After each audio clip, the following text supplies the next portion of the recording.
Allô les amis, alors j'espère que vous allez bien. Aujourd'hui, je suis très contente parce qu'on aborde un sujet très différent en fait. C'est un sujet des fois qu'on voit à l'école, mais qu'on voit pas autant que les autres. Alors, mais c'est très intéressant. Alors aujourd'hui, on va parler de la musique. Alors les portées, en fait, c'est les 5 lignes comme ça que vous voyez ici. Chaque portée a 5 lignes. Dans les débuts de portée, il y a soit une clé de sol ou une clé de fa. Alors, la clé de sol ici, c'est ça ici. Alors, on l'appelle la clé de sol parce que la ligne où elle commence, c'est la deuxième ligne et les notes sur la deuxième ligne, c'est la note sol. Dans ce cas-ci, on voit qu'on a une clé de sol et une clé de fa. Au piano, quand on joue du piano, la clé de sol indique ce qu'on va faire avec notre main droite et la clé de fa indique ce qu'on va faire avec notre main gauche. Je vais vous montrer les notes. Alors, chaque note a un emplacement différent sur la portée. Alors, vous voyez, si on fait la gamme, c'est Do, Ré, Mi, Fa, Sol, La, Si, Do. Alors, plus la note est basse, plus elle est grave. Plus la note monte, plus elle est aiguë. Alors, ici, on voit qu'on a Do, après on a Ré, qui est en dessous de la première ligne. On a Mi qui est sur la première ligne. Fa qui est entre la deuxième et la première ligne. On a Sol qui est sur la deuxième ligne. On a La qui est entre la deuxième et la troisième ligne. On a Si qui est sur la troisième ligne. Après, on a encore Do qui est entre la troisième et la quatrième ligne. Alors, par la suite, ça continue.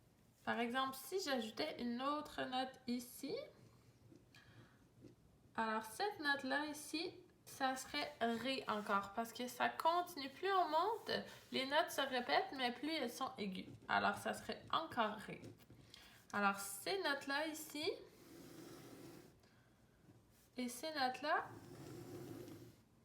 ce sont les mêmes, mais celles ici sont plus graves et celles ici sont plus aiguës.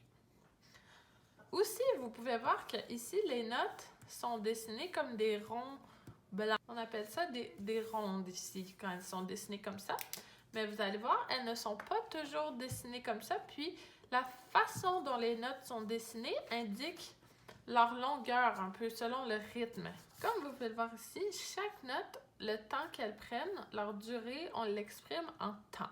Donc, si on a une note qui est longue, on va dire qu'elle va prendre 1 temps, 2 temps, 3 temps ou 4 temps. Alors, par exemple, ici, on a la ronde. La ronde, c'est 4 temps. Alors, le truc pour les notes, c'est qu'on peut taper dans nos mains le nombre de temps que cette note-là prend. Par exemple, pour la ronde, on peut faire ronde, longue. Ça, c'est tout le temps où j'ai dit ronde, longue, c'est le temps que ça prend pour faire une ronde. Si maintenant on va voir ici, on a une blanche. Une blanche, c'est 2 temps. Alors, on peut le faire en tapant des mains encore. Vous pouvez le faire avec moi. Blanche. Blanche. Alors, c'est bien 2 temps. Alors maintenant, si on a ici, on a une noire. Alors, la noire, c'est 1 temps.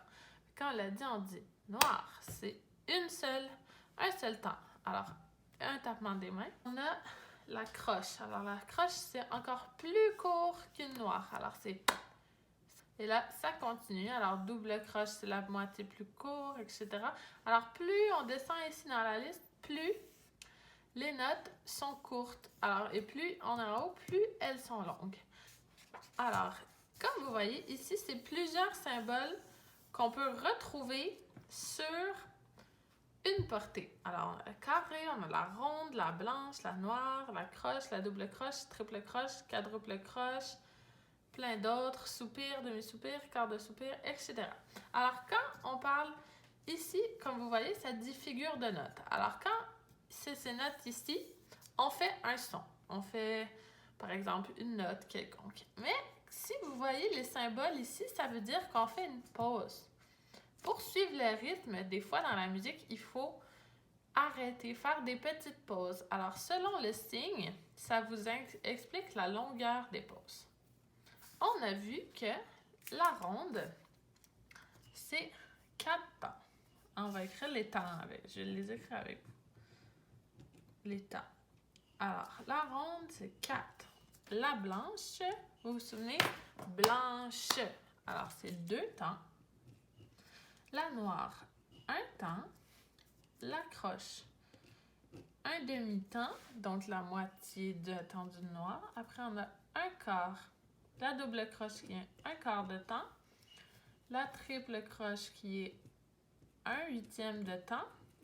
Et la quadruple croche, c'est très rare, mais ça existe aussi, c'est un 16e de temps. Alors là, c'est la longueur des notes ici. Alors là, on a parlé des figures de notes. Alors ça, c'est quand on fait une note avec notre instrument. Donc, par exemple, ronde, longue. Et ici, on a aussi les figures de silence. Alors, les figures de silence, les amis, c'est les moments où on prend des pauses. Sauf que vous allez voir, tous ceux qui sont un en dessous de l'autre, c'est la même longueur. Alors, si la ronde, c'est 4 temps, et la pause ici, c'est la même longueur. Donc, c'est 4 temps encore, sauf que c'est 4 temps de silence. Alors, c'est 4 temps où on ne fait pas de bruit. Même chose pour la demi-pause, 2 temps. Le soupir, c'est 1 temps, demi-soupir, etc. Alors, les amis, sur le piano, maintenant, si on regarde bien, on voit qu'il y a des notes blanches et des notes noires. Les notes noires, on ne va pas en parler beaucoup aujourd'hui, mais c'est les dièses ou les bémols. Alors, si par exemple, mais c'est plus qu'en avancé, alors je ne vais pas m'attarder là-dessus. Aujourd'hui, on va principalement utiliser les notes blanches. Alors, pour les notes blanches, vous pouvez voir que des fois, il y en a qui sont séparées par 2 notes noires, d'autres par 3. Alors ça, c'est très important parce que l'emplacement des notes, en fait, nous indique quelle note c'est. Comme par exemple, à côté des paquets de 2, ici, cette note-là, c'est la note Do. Après, ça continue, ça fait Do, Do, Ré. Après, c'est Mi. Après, ça continue, ça fait Do, Ré, Mi. Ça fait Do, Do, Ré, Mi. Ça fait Do, Ré, Mi, Fa, Sol, La, Si. Et là, vous voyez, c'est encore un paquet de 2. Alors, on revient à Do. Alors, vous voyez, toutes les notes sont au même endroit par rapport aux notes noires, ici et ici, ou encore celle-là ici. C'est tout Do. C'est toute la note Do, sauf que dépendamment où c'est sur le piano, c'est plus grave ou plus aigu. Par exemple, on va faire le test. Alors, si je fais Do ici, est-ce qu'il est plus grave ou plus aigu que celui-là? Il est plus grave. Alors, plus on va du côté gauche, plus c'est grave. Et plus on va du côté droit, plus c'est aigu. Alors, maintenant, comme je vous ai dit, nos notes, on a Do ici. Puis après, toutes les notes suivent. Ça fait Do, Ré, Mi, Fa, Sol, La, Si, Do. Et là, après, c'est la même chose. On recommence. Do, Ré, Mi, Fa, Sol, La, Si, Do. Et ça continue comme ça. Et là, si on y va avec ce que je vous ai expliqué sur les temps. Alors, si moi, sur ma portée, j'ai une blanche comme celle-là ici, on a vu une blanche, c'était 2 temps. Si on se fie à l'emplacement sur la ligne, elle est à la deuxième ligne. Alors, la deuxième ligne, c'est Sol. Alors, on va faire la note Sol. On va la trouver. Do, Ré, Mi, Fa, Sol. Alors, Sol, c'est ici. Et là, on a une blanche que c'est 2 temps. Alors, on fait blanche. On pèse tout le long de la durée de la blanche. Si je fais celle-là ici, qui est Sol, mais une noire, ben là, je ferais juste Sol. Vous voyez la différence? Tandis que si j'ai une blanche, je vais faire blanche. Et si j'ai une noire, je fais juste Sol. Et si même, si j'ai une ronde, on dit la ronde, 4 temps. Alors, si j'ai une ronde, maintenant, choisissons une note quelconque, on va dire Mi. Alors, je cherche mon Mi. Je pars toujours du fait que Do est à la gauche des 2 notes ici. Alors, Do, Ré, Mi, Ah, j'ai trouvé mi. Alors si maintenant je vais faire une ronde en mi, je vais faire ronde longue. Là, j'enlève mon doigt. Alors voilà, c'est un peu ça la base de la musique.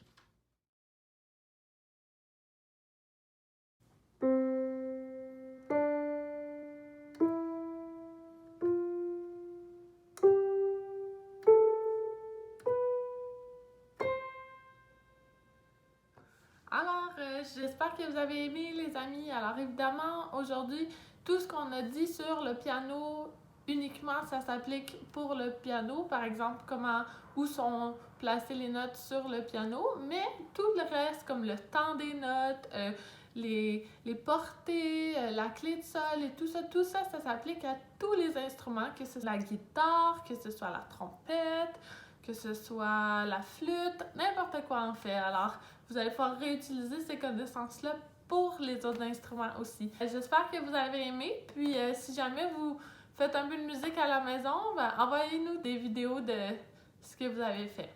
Bye bye!